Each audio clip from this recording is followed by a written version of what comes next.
Buenas noches, bienvenidos a la edición estelar de Costa Rica Noticias de este martes 12 de enero del 2021. Estamos en vivo a las 7:01. Gracias por informarse con la señal de Canal 13. Soy Ernesto Rivera. Hoy tenemos muchas noticias para compartir con ustedes, así que vamos de inmediato a ver los titulares que preparamos. Adelante.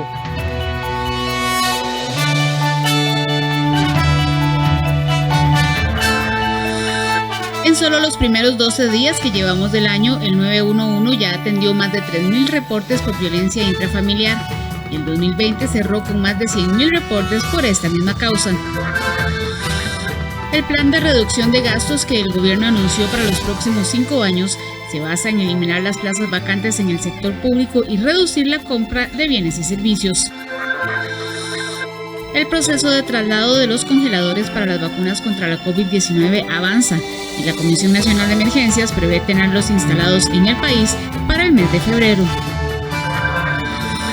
La contratación de Marcel Hernández en la Liga Deportiva Alajuelense, pese a tener una acusación de violación contra una menor de edad, generó disconformidad en un sector de la población.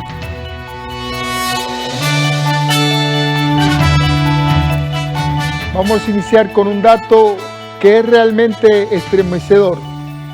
La policía detuvo el año pasado, en 2020, oiga bien el dato, a más de 17.000 personas por violencia intrafamiliar. Y en el número de emergencias, el 911, se recibieron más de 100 reportes. 17.000 personas detenidas por violencia intrafamiliar. ¿Qué está sucediendo en el país con tantos casos de violencia en las familias? ¿Qué hace el INAMU? El periodista Andrés Ortiz exploró el tema y nos trae la información. Buenas noches, Andrés. Buenas noches, don Ernesto, para usted y para los televidentes. Así es, tal y como usted lo dice, las cifras son preocupantes por la gran cantidad de personas aprehendidas por el Ministerio de Seguridad Pública el año anterior y también la cantidad importante de incidencias que recibe el número de emergencias 911 precisamente el año anterior. Vamos a ver de inmediato estas pantallas con la información que hemos ya preparado sobre lo que es estos datos que genera el 911 sobre la atención de los casos que reciben por este tipo de emergencias. Para hablar sobre esto nos encontramos con doña Marcela Guerrero, quien es la ministra de Condición de la Mujer. Doña Marcela, gracias por atendernos, buenas noches. Iniciar con esta situación que se ha presentado durante el año 2020 y este año también, datos importantes sobre lo que sucede en el país con la violencia intrafamiliar. Desde esa perspectiva, ¿cuál es la posición que tiene en este momento el INAMU? Cualquier forma de violencia contra las mujeres es inaceptable en este país. Evidentemente, tal y como ustedes lo están consignando, el aumento de denuncias, ¿verdad?, a través de toda la legislación y el amparo que se le ha dado también a las instituciones para que puedan articular y atender. Probablemente muchas de estas denuncias, si no tuviésemos una serie de instrumentos, no serían posibles, porque las personas que tienen que denunciar necesitan tener grados de seguridad. Y creo que los avances que Costa Rica ha tenido en las últimas décadas demuestran que la persona se siente con los instrumentos para denunciar, pero ciertamente no logramos erradicar lo que podrían ser prácticas que incluso atentan contra la vida de las mujeres, como hemos observado los casos de femicidio. Doña Marcela, vamos a ver ahora sí en pantalla los datos que le mencionaba. En este caso, lo que dice el 911 de emergencias es que, por ejemplo, en el año 2019 se atendieron 109.008 denuncias o reportes, más bien incidencias que entran al número de emergencias 911. En el año 2020 fueron 107.775 reportes y hasta el 12 de enero llevamos 3.706 incidencias atendidas en el 911. Y con respecto a los datos del Ministerio de Seguridad Pública, es que en el año 2020 aprendieron a 17.908 personas relacionadas con estos hechos. Son números importantes, aunque sí se refleja una disminución entre el año 2019 y 2020. En el caso de las incidencias atendidas en el 911, sí es un número bastante importante de casos que lamentablemente el país continúa percibiendo. ¿Cuál será la política del INAMU para tratar de atender estos casos? Y además también la pregunta es, ¿está bien conformado el sistema de denuncias o de reportes? ¿Hay deficiencias o debilidades? Usted viene ingresando, ¿se ha analizado esos hechos que pudieran existir en este momento?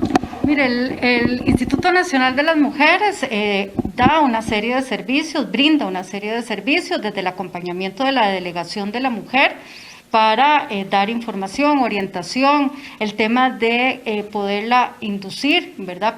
Para dar, si tiene que poner una medida cautelar, si se transgrede esa medida cautelar, incluso acompañarla. Hay todo un sistema que fue lo que operó justamente el fin de semana con el caso que observamos en Heredia, donde entra la fuerza pública, es decir, está el INAM con una serie de servicios, cada vez la demanda aumenta, tal y como usted lo observa en los datos, hay que gestionar los recursos que la institución tiene y un personal que me he encontrado altamente capacitado, pero además con una disposición 24/7, sobre todo todas aquellas instancias que tienen que atender la denuncia, el acompañamiento, incluso representar a las mujeres en algunos casos. Y además ajustar, dependiendo de la atención que le tenga que hacer, ajustar la necesidad incluso de evacuar a esa mujer a un albergue entre 6 y 8 semanas, ¿verdad? La institución está preparada, creo que ha venido justamente identificando la necesidad de acompañamiento a la par de otras instituciones. Hay todo un sistema de intervención, el Poder Judicial, justamente también el Ministerio de Seguridad Pública, entre otras instituciones. Lo que aquí pasa también es que esta demanda aumenta en términos de acompañamiento psicológico, no solamente legal, acompañamiento incluso en términos de empoderamiento, porque estas mujeres tienen que romper esa dependencia, no solo emocional, sino además económica. Ciertamente yo observo una institución que ha abierto sus puertas a acompañar a las mujeres, porque esto no tiene estrato social, ¿verdad? Y esto no tiene tampoco implicación si es en el gran área metropolitana o si es en una zona fuera costera o fronteriza. Ahí está el INAM. Yo sí pensaría que siempre es mejorable, sobre todo cuando la demanda es tan alta, poder atender a todas estas poblaciones de mujeres. Doña Marcela, hay un tema importante porque precisamente el caso lamentable que se da en Heredia el fin de semana anterior es una mujer que ya incluso había solicitado y ya se había dictado incluso una orden de alejamiento de esta persona que llega a la vivienda, o sea, estaba incumpliendo, violentando esa orden judicial. Desde ahí, ¿qué es lo que hay que hacer? Porque es un tema que involucra muchas instituciones del Estado, incluso poderes. Está el Poder Judicial, el Ministerio de Seguridad Pública y demás instituciones. Desde ahí, ¿cómo fortalecer ese mecanismo? Porque la mujer confía en que hay una orden judicial que le dice a ese hombre no se acerque, pero igual la violenta y terminan estos lamentables hechos. Las medidas cautelares, que es como el paso inicial después de que una mujer se atreve a denunciar lo que está viviendo, ciertamente tiene mecanismos de respaldo, ¿verdad? Planes de contingencia, y esto está afincado en el caso del Instituto Nacional de las Mujeres, en los comités de atención y seguimiento, porque se sabe que una persona ofensora o un agresor eventualmente puede romper esas medidas porque son de carácter preventivo hasta de por un año. Como existe esa curva de aprendizaje, a la persona que se ha atrevido, en este caso una mujer que se ha atrevido a denunciar, se le dice, si usted ve que no son respetadas esas medidas cautelares, usted puede activar un sistema, que tenemos 19 en todo el país, donde entra la fuerza pública, entra la fiscalía, evidentemente entra todo lo que tiene que ver con los juzgados de violencia doméstica y por supuesto la experiencia y la entrega del Instituto Nacional de las Mujeres. Lo que sucedió con el caso lamentable, ¿verdad? A un costo muy alto, demuestra que el sistema sirve, es decir, la mujer ve que esa medida cautelar es violentada, está siendo transgredida, llama al sistema, ¿verdad? Porque no quiere que su ofensor la intimide, en el mejor de los casos, ¿verdad? Pero ciertamente cuando el ofensor entra en contacto, ella actúa y se pudo probablemente evitar un femicidio, como lo ha señalado la institución, a un costo muy alto, porque hay una repercusión en este caso en una mujer también de seguridad pública. Pero lo que es cierto es que el sistema funcionó, ¿verdad? El sistema se activó, llegó la fuerza pública, lamentablemente degenerando en una tragedia. O sea, no hay quien en este momento no lamente ese hecho y estemos altamente sensibles, sobre todo la institución, de saber que tenemos efectivamente que reforzar estos servicios. Gracias, doña Marcela. Un placer y muchísimas gracias por el espacio. Doña Marcela Guerrero, la ministra de la Condición de la Mujer, que nos daba un detalle, un amplio análisis de lo que está sucediendo en el país con estos números lamentables e importantes de hechos de violencia intrafamiliar. Don Ernesto, esta es la información que tenemos. No sé si tiene alguna consulta en el estudio. Sí, realmente es un tema alarmante. Usted las cifras que está dando son enormes. Estamos hablando de 109.000 casos atendidos de violencia intrafamiliar, de violencia familiar, 109.000 casos en el 2019 y 107.000 casos en el 2020. Más de 100.000 casos por año que implican movilización de fuerza pública, que implican una cantidad de instituciones. Hay una verdadera epidemia de violencia familiar. Hay medidas concretas para frenarla, esta epidemia de violencia. Bien, doña Marcela, pregunta el director Ernesto Rivera, debido a estos números, si hay concretamente alguna forma de parar, como lo dice él, una epidemia de violencia intrafamiliar, violencia en las familias, si hay alguna forma directa, concreta, que estén analizando ustedes para poder parar esto. Mire, aquí hay toda un saludo a don Ernesto, por supuesto, deseándole feliz año y agradeciéndole la consulta. Ciertamente yo estoy ingresando, creo que cuando uno ve un aumento de la demanda de las mujeres que están poniendo denuncias, tiene que ver con cuánto presupuesto cuenta para ampliar los servicios, ¿verdad? Yo tengo que ser totalmente honesta, o sea, hay un recorte que se planteó en el 2020 sobre los recursos que alimentan el presupuesto del INAMO a través de FODESAP, y nosotros tenemos que hacer de tripas corazón, porque ciertamente las mujeres cada vez más acuden a nuestros servicios y ciertamente tenemos que saberlos atender. La mejor forma de detener esto es que las mujeres hablen, ¿verdad? Que las mujeres denuncien, porque ciertamente guardar silencio está no solamente reproduciendo el patrón de violencia, sino no vas a poder prevenir. Creo que lo que hay que contar para responderle a don Ernesto es que voy a iniciar, he estado con reuniones, incluso tengo con el Poder Judicial, voy a asumir directamente entre los temas de mi agenda el mejoramiento incluso para cuando las personas desaparecen, mujeres, si podemos mejorar todos los protocolos, porque en la medida que haya señales, evidentemente va a haber una etapa de al menos contención. Ahora, esto es un proceso de cambio cultural, Ernesto, lo sabes, ¿verdad? De patrones. El INAMO trabaja también fuertemente en capacitar a las mujeres.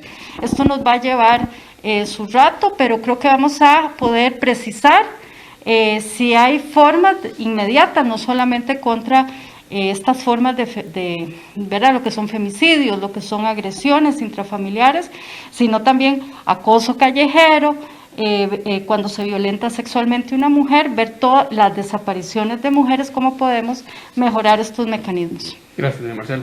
Gracias a ustedes de nuevo. Bien, don Ernesto, el llamado también es importante, el que se hace y lo hacen las autoridades, doña Marcela, en el INAMU, el Poder Judicial lo ha hecho, el Ministerio de Seguridad también, es que esas personas denuncien y que mantengan la denuncia, que se lleve todo el proceso judicial para poder continuar y tratar de controlar esos casos que se dan de violencia en las familias. Don Ernesto, un tema lamentable pero importante que se da en el país y que hay que darle mucho seguimiento a las atenciones que las instituciones del Estado deben brindar a estas mujeres afectadas. Don Ernesto. Muchas gracias, Andrés Ortiz, con unos números que realmente le ponen los pelos de punta a uno. En otros temas, el gobierno de la República anunció que va a adoptar una serie de medidas para reducir el gasto público y en los próximos 5 años busca disminuir así la deuda pública que impacta sobre las finanzas del Estado. La compañera Ana Marta Arce estuvo trabajando el tema y se encuentra ahora aquí en el estudio. Buenas noches, Ana Marta. Cuéntenos cómo se plantea, cuál es el enfoque para reducir el gasto público. Recordemos que además estamos hoy en el segundo día de negociaciones con una misión del Fondo Monetario Internacional y uno de los ejes de esta negociación fundamentales es lograr bajar el gasto público. ¿Qué tal? Muy buenas noches, don Ernesto y amigos televidentes. Tal y como usted ahora lo decía, don Ernesto, esas medidas fueron incluidas en un decreto que fue firmado tanto por el presidente de la República, don Carlos Alvarado, como también por el ministro de Hacienda, don Elian Villegas. Pero ¿cuáles son y cómo se logrará llevarlas a cabo? Bueno, vamos a pedir nuestra primer pantalla porque es la primera medida y es una de las propuestas: limitar el crecimiento de transferencias corrientes a un máximo de 0,51% anual. Recordemos que las transferencias corrientes del sector público son recursos que el Estado transfiere a las administraciones y otros niveles de gobierno para financiar la prestación de servicios, como por ejemplo el salario. Es decir, que durante estos próximos 5 años será mínimo el aumento que se reciba en el salario del sector público específicamente. Pero veamos también las declaraciones que nos dio el economista Federico Rivera sobre este primer punto, esta primera medida. ¿Es conveniente o no esta medida que está implementando el gobierno? Lo vemos. Porque al final lo que hace es ir frenando gradualmente este tipo de aumento, que es el que tiene el mayor peso específico en el gasto público, ¿verdad? La parte, digamos, salarial. Y ahí lo que se habla es que de la propuesta del gobierno es que hasta el 2025 va a estar un poco más arriba del 2.40 de manera porcentual, donde no puede aumentar en valor relativo, no en valor absoluto.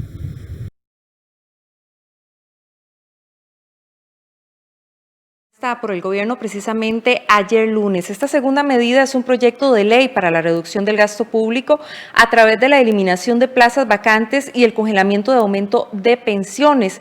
A partir de este año y hasta el 2025 no se podrá utilizar ninguna plaza vacante en los ministerios o órganos desconcentrados, dependencias adscritas y órganos del Poder Ejecutivo específicamente.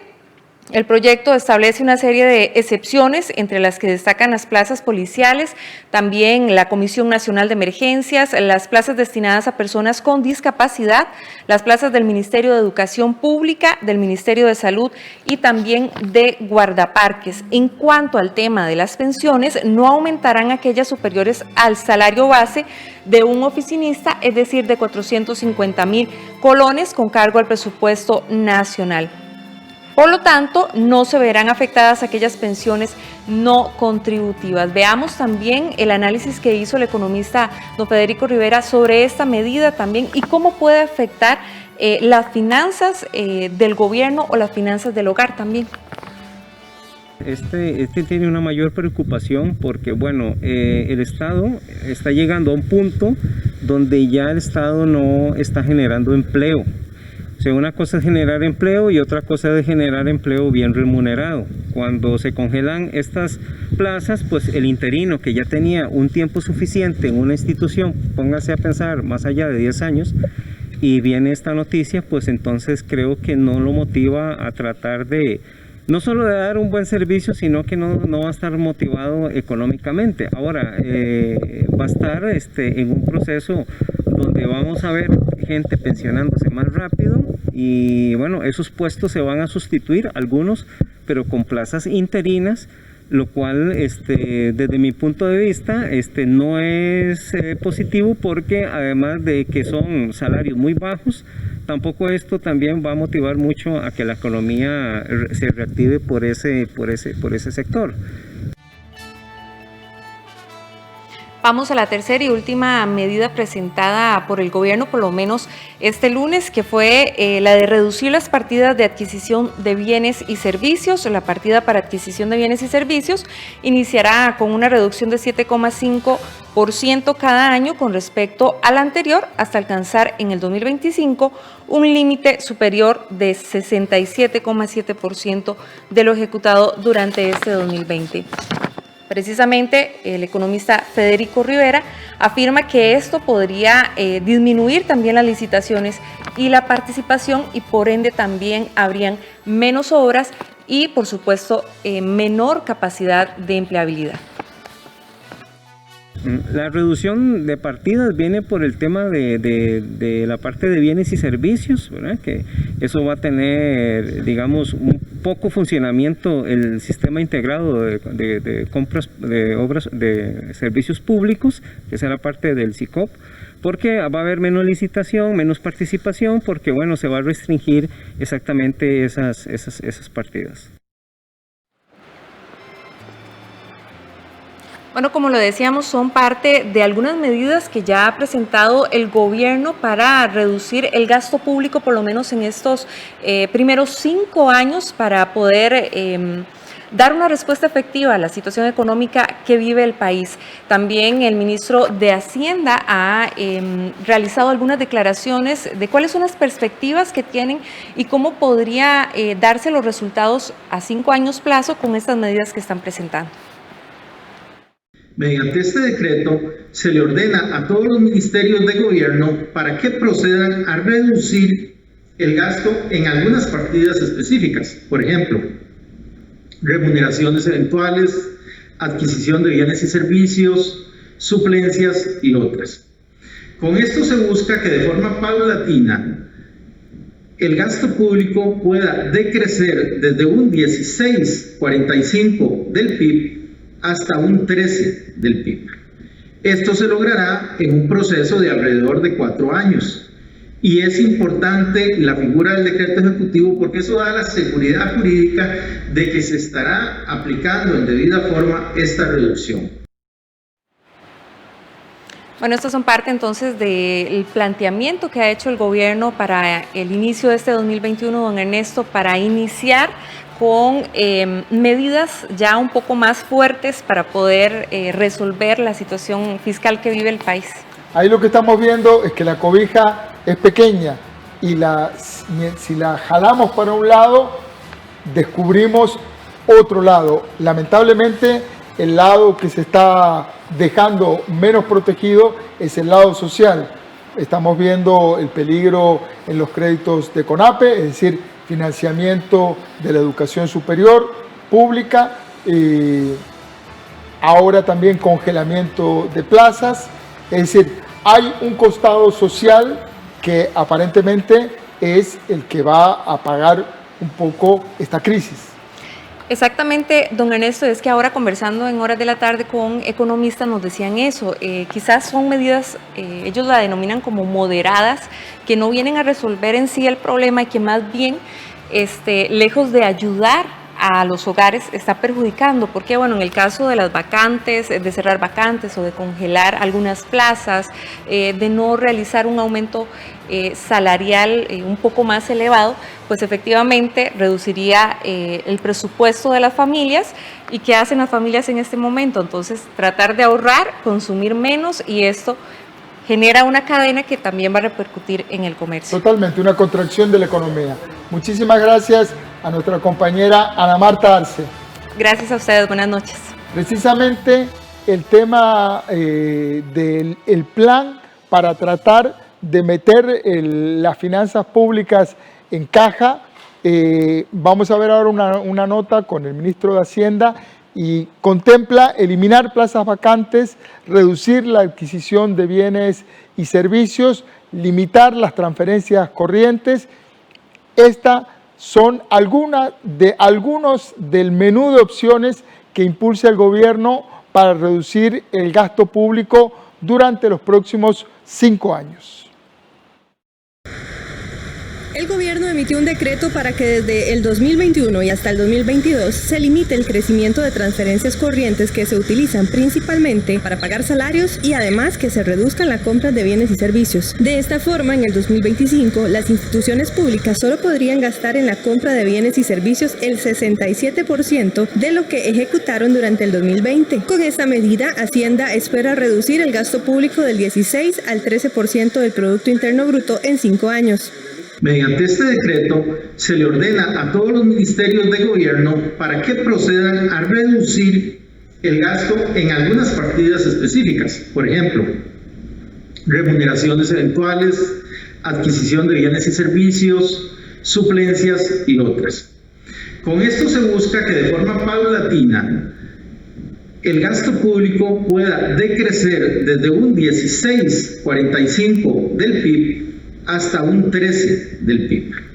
Además, el Ejecutivo presentó en la corriente legislativa un proyecto de ley que prohibiría por los próximos años el uso de plazas vacantes en el sector público y congelaría el aumento de pensiones con cargo al presupuesto nacional superiores al salario base de un oficinista 1 del Poder Judicial, es decir, superiores a los 450.200 colones. Los diputados de oposición consideran que en este caso se debe analizar si las medidas tendrían una reducción permanente en el gasto.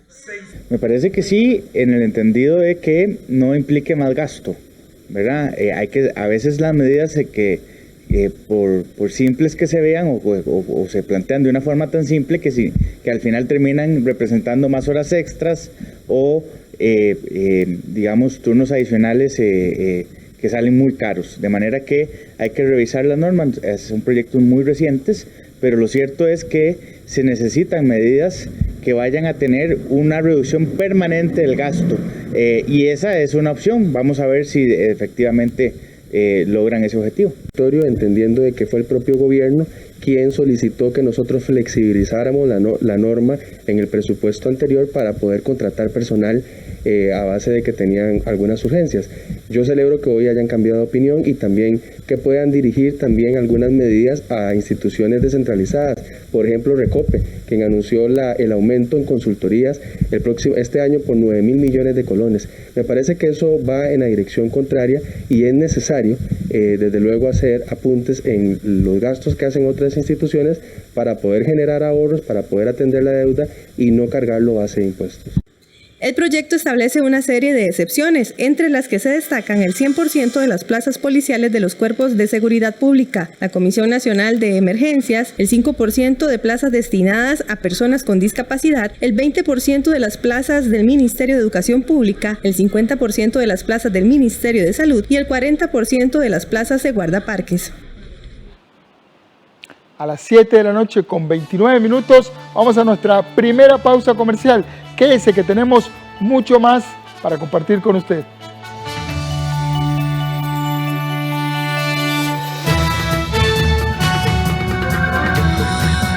El proceso de traslado de los congeladores para las vacunas contra la COVID-19 avanza y la Comisión Nacional de Emergencias prevé tenerlos instalados en el país para el mes de febrero.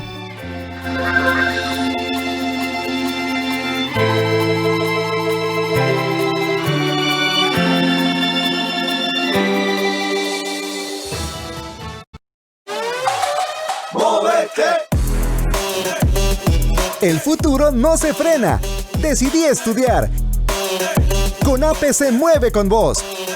Por eso te presta para que estudies con la tasa más baja del mercado. Te financia matrícula, materias, equipo y hasta el alojamiento. Además, te presta hoy para que comiences a pagar al terminar los estudios. ¡Móvete! Solicita tu préstamo en línea. CONAPE. En el espacio Arte 13. de las promesas del bel canto nacional en El arte es mucho más profundo, es compartir la música, es sentirla. Jóvenes cantantes líricos de Costa Rica. Lo hace más humano, que eso es lo que uno trata de transmitir en el arte precisamente. Este 17 de enero a las 2:30 de la tarde, en 13, Costa Rica Televisión. En Documentales UNED, esta semana recibimos un taller de educación ambiental y visitamos el volcán Turrialba el miércoles 13 de enero a las 9 de la noche, con repetición el sábado a las 4 de la tarde. Aquí en 13, Costa Rica Televisión. La pobreza y la exclusión social llevan décadas alimentando a algunos de los más crueles grupos criminales. A esos muchachos que andan buscando sentirse parte de algo, las maras les brindan una oportunidad que habrán de pagar con sufrimiento y sangre. Los tatuajes con los que expresan su pertenencia simbolizan el vínculo indestructible que les une a las maras. RT Reporta, 10:30 de la noche, por 13, Costa Rica Televisión.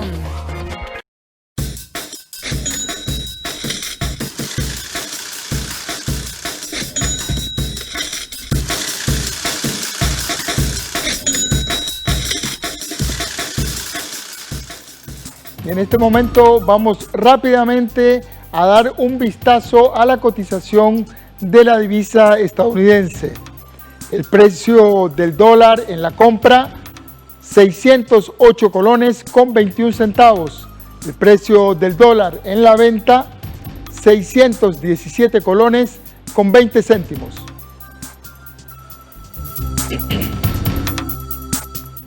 El Partido Unidad Social Cristiana definirá el próximo 7 de junio si conforma una coalición con otras agrupaciones políticas de centroderecha para ir a las elecciones presidenciales del 2022.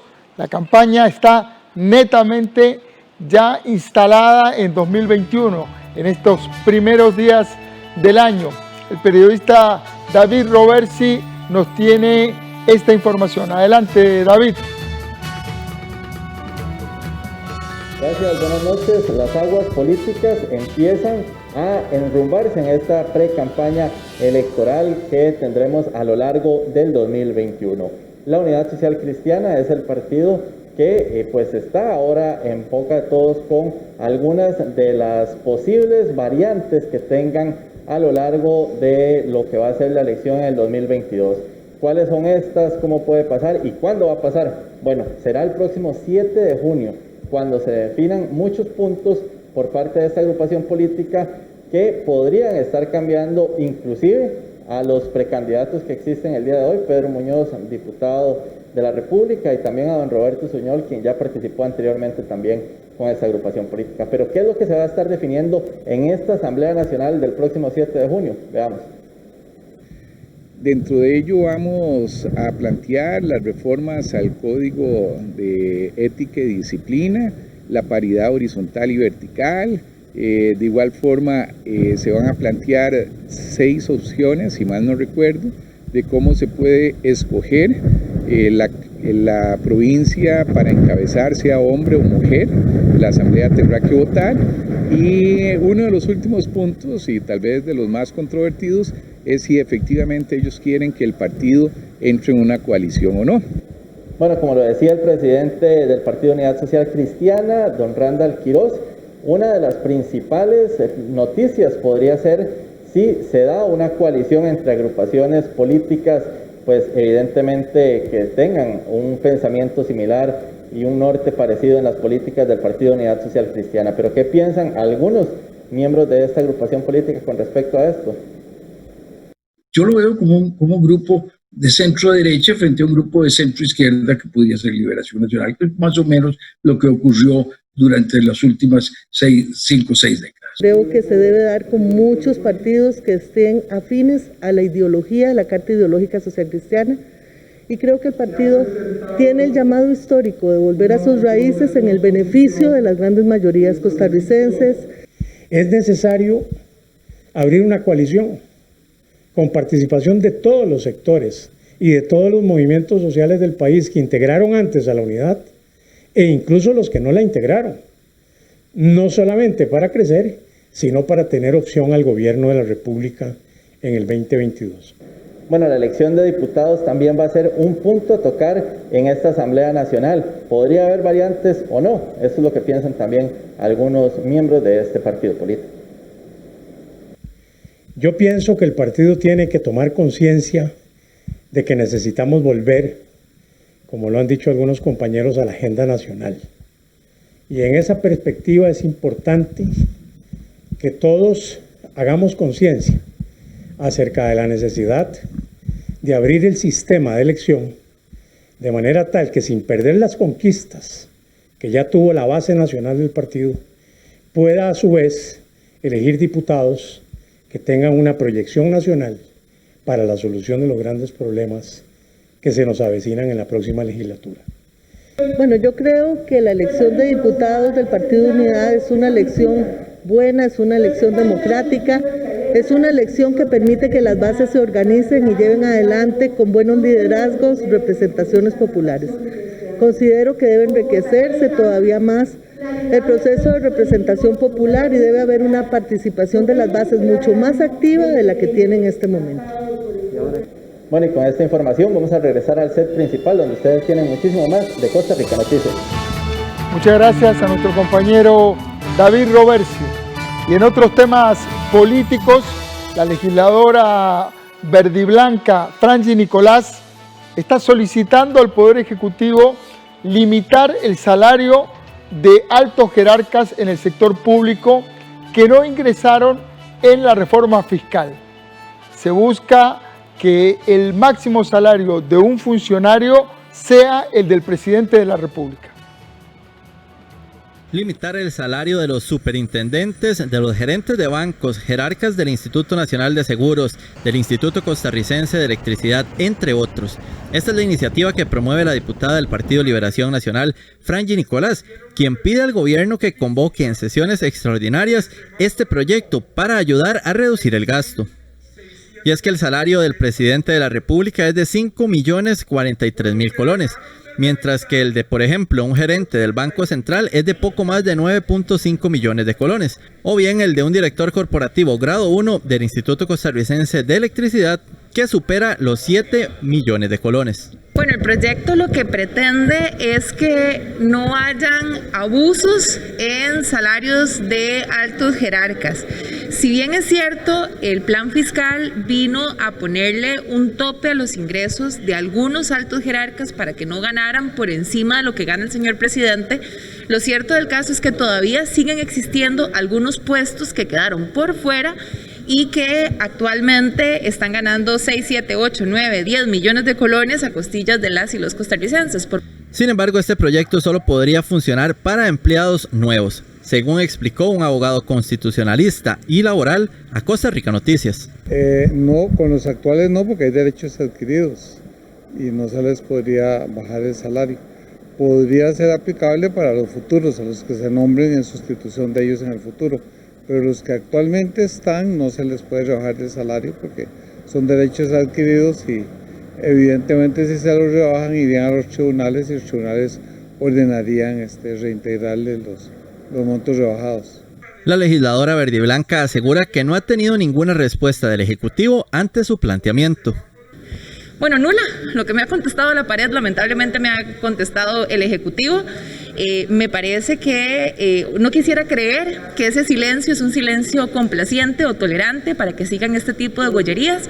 Yo recientemente le envié un oficio al señor presidente solicitándole que convocara el proyecto en periodo extraordinario. Sobre la iniciativa, la Contraloría General de la República solicitó que se ampliaran las justificaciones y especificaciones del recorte de estos salarios.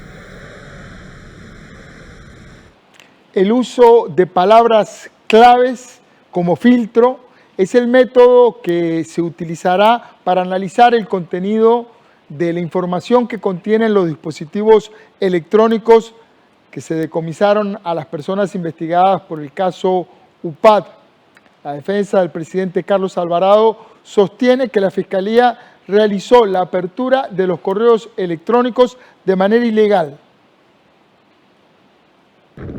En la primera audiencia de la apertura de los dispositivos electrónicos de las personas investigadas por la Unidad Presidencial de Análisis de Datos se realizó este lunes. En ella efectuaron la copia intacta de 2 teléfonos celulares, una computadora y 3 USB del presidente de la República, Carlos Alvarado.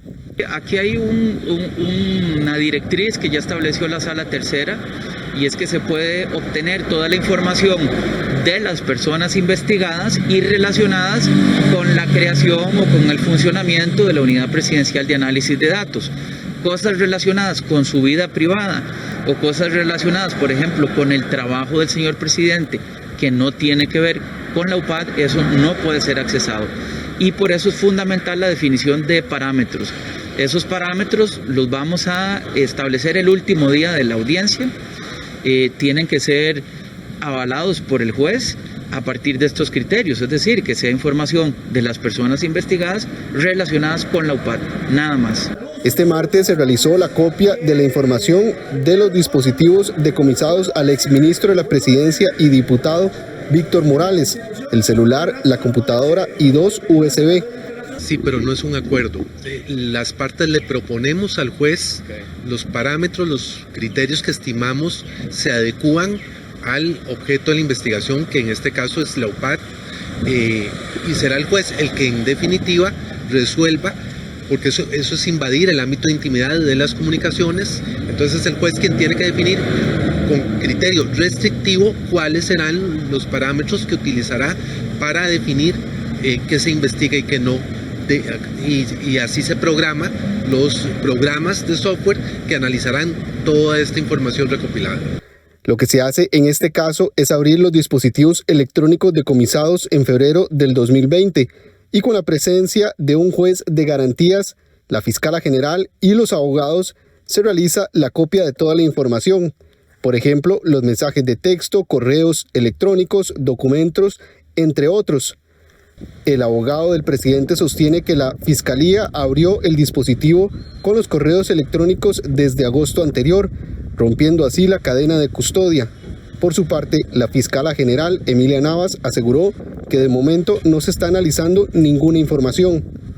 Y es que la Fiscalía General hizo una diligencia de apertura de evidencia, como esta que estamos haciendo hoy aquí, pero sin informarle a las partes, ni a la defensa, ni a la Sala de Casación.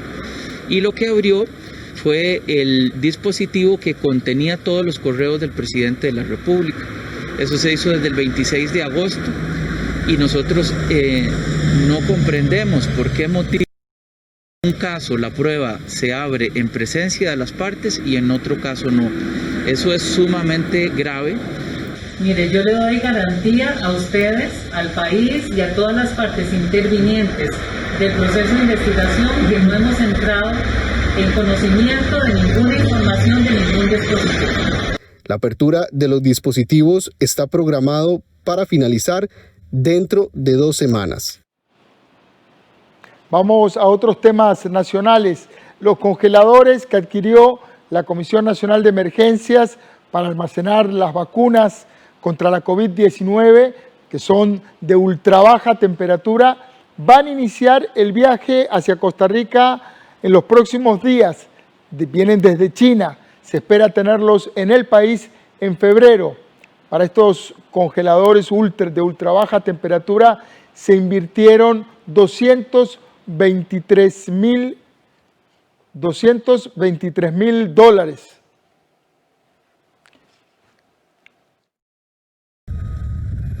Los 14 congeladores que adquirió la Comisión Nacional de Emergencias comenzarán el viaje a Costa Rica en los próximos días por vía marítima. Estos congeladores fueron comprados con el objetivo de mantener las vacunas contra la COVID-19 bajo la temperatura requerida, pues las vacunas de Pfizer y BioNTech deben de mantenerse a una temperatura de menos 70 grados Celsius.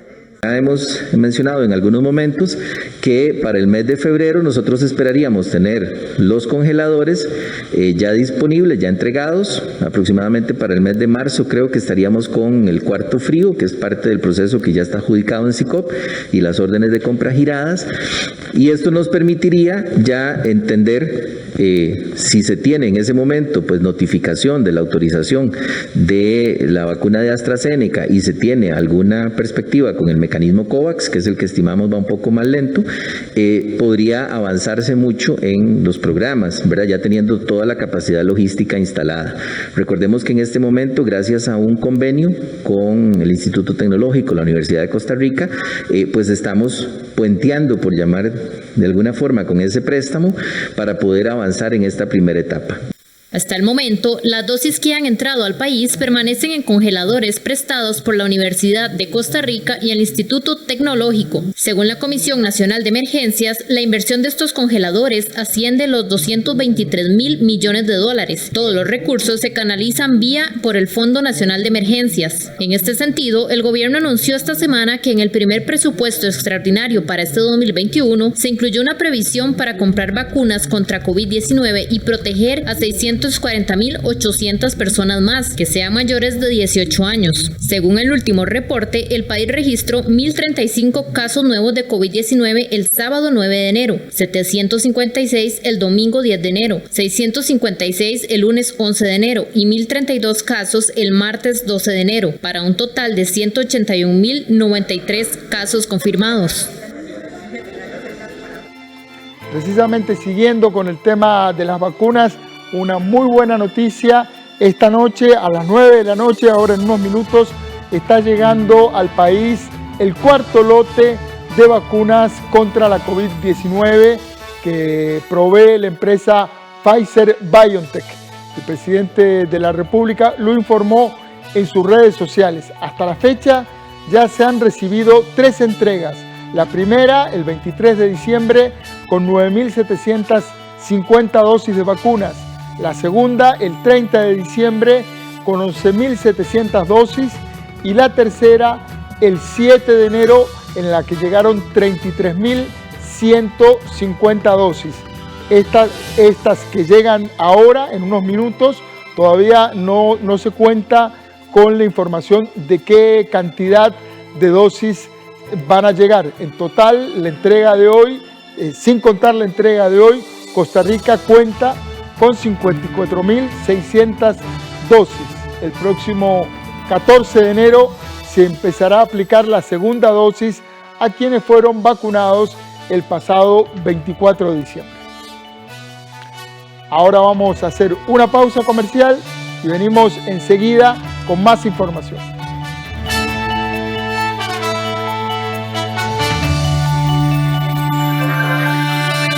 La contratación de Marcel Hernández en la Liga Deportiva Alajuelense, pese a tener una acusación de violación contra una menor de edad, generó disconformidad en un sector de la población.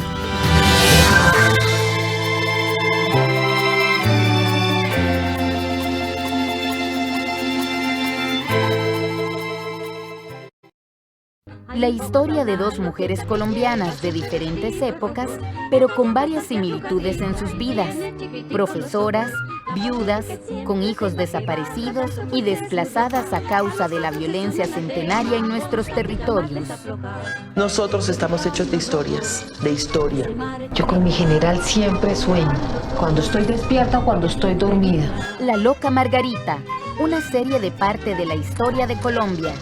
Estreno el sábado 16 de enero a las 7:30 de la noche, aquí en 13, Costa Rica Televisión. Costa Rica es pura vida. Costa Rica es mi patria querida. Temas de salud, temas de cocina, música, hogar. Son muchas las informaciones que tenemos todos los días de 8 de la mañana y hasta las 10. A diferentes medios y en nuestros diferentes espacios ustedes pueden disfrutar de Café Nacional. Así es, te invitamos 8 de la mañana, de lunes a viernes. Un pueblo en marcha pero sin apuros. Costa Rica, Costa Rica. Pásele a comer sabroso y saludable. Deja que los alimentos sean tu medicina y que la medicina sea tu alimento. Una sabia frase del gran Hipócrates, que es el lema de sabroso y saludable. Para que todos queden con la barriga llena y el corazón contento. Donde preparamos platillos que te ayudan con la diabetes, cáncer, colesterol alto y problemas cardiovasculares. Aquí te vamos a demostrar que puedes comer de todo. Véalo a las 2 de la tarde, los lunes, miércoles y jueves, solo aquí en 13, Costa Rica Televisión.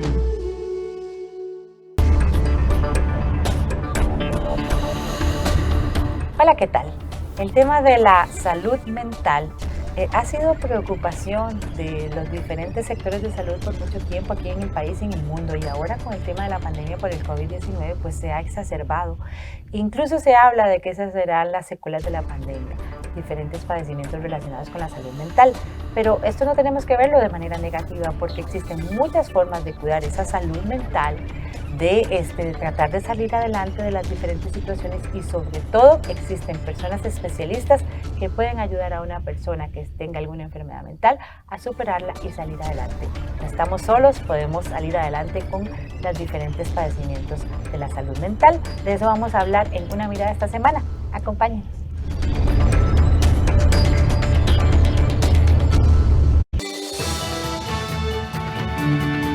En otros temas, en redes sociales, una parte de la población, tanto femenina como masculina, expresó fuerte molestia y desacuerdo con la decisión de la Liga Deportiva Alajuelense de contratar a un delantero de fútbol de origen cubano, acusado el año anterior de una violación a una menor de edad. La Liga Deportiva Alajuelense, actual campeón del fútbol masculino en el país, anunció este lunes 11 de enero la contratación del delantero Marcel Hernández, de origen cubano, acusado el año anterior de violación en perjuicio de una menor de 16 años. La decisión generó molestia y desacuerdo por parte de una población, principalmente femenina e incluso masculina, que lo expresó así en las redes sociales.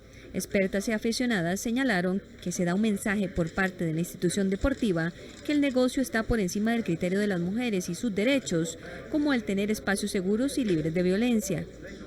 Entonces es muy duro para la mujer como ver como un equipo tan grande de repente sale a poner el fútbol por encima del respeto hacia la mujer. En el momento en que un equipo grande no toma como una valoración trascendental el tema de garantizar espacios seguros para las mujeres, inclusive para las mujeres que trabajan o que juegan dentro de ese mismo equipo, sino otros, digamos, en ese momento es que se está dando como un mensaje de impunidad y de que la violencia contra la mujer no es un tema serio ni prioritario de atender. Entonces, la gran molestia que tenemos muchas mujeres en el país sobre este tema en específico es el mensaje que se está dando, las valoraciones que se hacen, en donde se nos deja a nosotros como en una segunda opción, ¿no?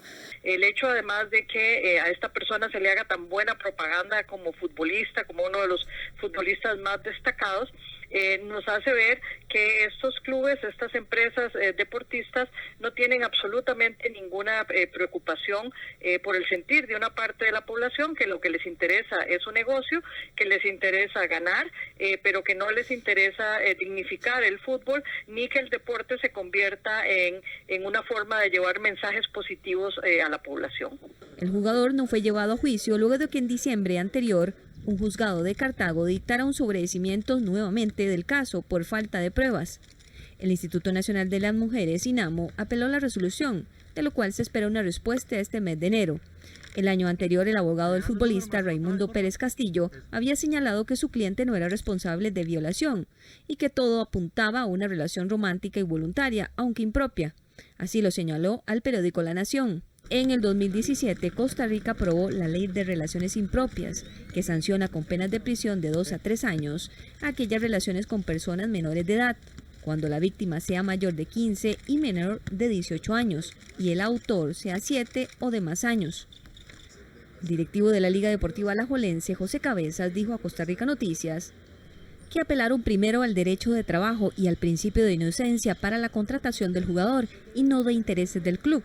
Según el directivo, dicho órgano colegiado es el que toma las decisiones de la institución. Así como nosotros respetamos el derecho de la mujer 100% y en forma absoluta, y somos garantes y defensores de los derechos de las mujeres, también somos garantes y defensores de los derechos de los ciudadanos. Y ningún ciudadano, sea nacional o sea extranjero, puede ser condenado si no hay una sentencia judicial que lo afirme, ¿no? Entonces, nosotros mientras eso no exista, no podemos tomar decisiones que sea una condena mediática o una condena social. La acusación contra Marcel Hernández fue hecha por la Unidad de Género de la Fiscalía Adjunta de Cartago, que le atribuyó al futbolista 4 presuntos delitos de violación, en perjuicio de una menor de edad, hechos que se habrían presentado en agosto del 2018.